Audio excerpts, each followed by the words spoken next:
ഞാൻ ജനിച്ചപ്പോൾ തൊട്ടും എനിക്ക് ബോധമുള്ളൊരു പ്രായം തൊട്ടും നാട്ടുകാർ പലതും പോസിറ്റീവ് കമൻസും ഉണ്ട്, നെഗറ്റീവ് കമൻസും ഉണ്ട്. എൻ്റെ അച്ഛനെ പറ്റിയുള്ള അവരുടെ ഒപ്പീനിയൻസ് വോക്കലായിരുന്നു. ഒരു ചെറുപ്പപ്രായം തൊട്ട് ഞാൻ കേൾക്കുന്നത്, കളിയാക്കലാണെങ്കിലും പോസിറ്റീവ് പറയുന്നത് എല്ലാം പച്ചയ്ക്ക് മുഖത്തോർന്നാണ് പറയുന്നത്. അഡൾട്ടിന് അത് ഹാൻഡിൽ ചെയ്യാൻ പഠിക്കണം തീർച്ചയായിട്ടും. ഒരു കിഡ് അത് കേൾക്കുന്നത്, അല്ലെങ്കിൽ ഒരു ചൈൽഡ് അത് കേൾക്കുന്നത് അത്രയും പോസിറ്റീവായിട്ട് എടുക്കണമെന്ന് പറയുന്നത് ഒരു ഓവർ എക്സ്പെക്ടേഷൻ ആണ്. അതിലൂടെ വളർന്നതാണ് ഞാനും എൻ്റെ സിബ്ലിങ്സും എല്ലാം അതേപോലത്തെ ഒരു എൻവയൺമെന്റിൽ വളർന്നതാണ്. But that comes with this career that he chose for himself. അതിന്റെ പ്രിവിലേജസ് വരുന്നത് അതിന്റെ ഒരു സാക്രിഫൈസ് ആയിട്ട് മാത്രമേ കാണുന്നുള്ളൂ ഈ ഒരു സ്റ്റേജിലൊന്ന് ആലോചിക്കുമ്പോൾ. അന്ന് വിഷമിച്ചു, ഇന്ന് ആലോചിക്കുമ്പോൾ അത്രയും തന്നെയാണ്. പിന്നെ ഈ general population or the crowd that comments on such celebrities, അവരെ ടാർഗറ്റ് ചെയ്യാം, അവരെ പറ്റി പോസിറ്റീവ് ആൻഡ് നെഗറ്റീവ് കോമന്റ്സ് പറയാം, വൾഗർ ആവില്ല. അല്ലെങ്കിൽ ഒരു ബേസിക് സ്റ്റാൻഡേർഡ് മെയിൻറ്റെയിൻ ചെയ്യണം. എൻ്റെ അമ്മയും പെങ്ങന്മാരെയും പറ്റി അച്ഛൻ ഈ പൊളിറ്റിക്സ് കയറിയ സമയത്ത്, BJP കയറിയ സമയത്ത് വന്ന കോമന്റ്സ് എന്ന് പറയുന്നത് വൾഗർ എന്ന് പറയുന്നതിന് ഒരു അണ്ടർസ്റ്റേറ്റ്മെന്റ് ആണ്. സ്വന്തം അമ്മയും പെങ്ങന്മാരെയും അല്ലെങ്കിൽ സ്വന്തം ഭാര്യയും ഒരു ബേസിക് എമൗണ്ട് റെസ്പെക്ട് ഉള്ളവരൊന്നും ഒരിക്കലും ഇങ്ങനെ സംസാരിക്കത്തില്ല. അതേപോലത്തെ കമന്റ്സ് വന്നപ്പോഴത്തേക്ക് ഞാൻ പ്രതികരിച്ചിട്ടുമുണ്ട്. പക്ഷേ at this stage my life അതിന് പ്രതികരിച്ചിട്ട് കാര്യമില്ലെന്ന് മനസ്സിലായി. കാര്യം പട്ടി കുരയ്ക്കുമ്പോൾ നമ്മൾ കൂടെ കുരച്ചു കഴിഞ്ഞാൽ നമ്മളായിരിക്കും നമ്മുടെ എനർജി വേസ്റ്റ് ചെയ്യുന്നത്. ഞാൻ ഇതൊരു 4-5 തവണ ഇതേ കാര്യം പറഞ്ഞിട്ടുണ്ട്. Because that's how it is.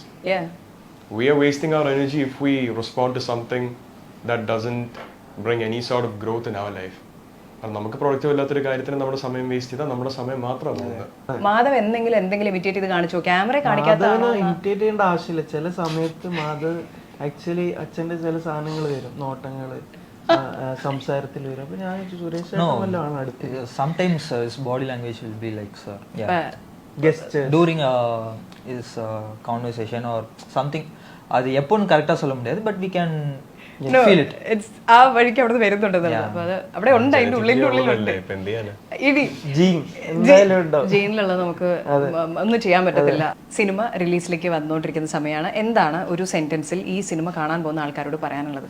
I want to thank the entire team, Kumartikali team, from Venki sir, the DOP, and to Bhavish, the stills photographer, and Mahesh sir, Ramesh sir. all cream. Yeah, so every single light boys, the production assistants, everybody. hard workers ആയിരുന്നു. എനിക്ക് ഒരു ചെറിയൊരു point കൂടെ പറഞ്ഞാൽ കൊള്ളാവുന്നുണ്ട്. ആക്ടേഴ്സിന്റെ സ്ട്രഗിൾസിനെ പറ്റി എല്ലാവരും സംസാരിക്കാറുള്ളതാണ്.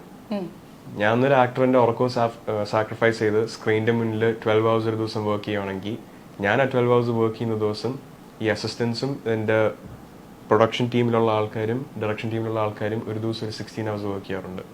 ഞാൻ work ചെയ്യുന്നതിനേക്കാളും ഒരു 2 to 4 hours കൂടുതൽ അവരെന്നും ഈ സിനിമയുടെ കാര്യത്തിന് വേണ്ടി ഒരു ദിവസം വർക്ക് ചെയ്യാറുള്ളതാണ്. So cinema is not an actor show, neither is it a director show. It's a collective effort that brings success to cinema.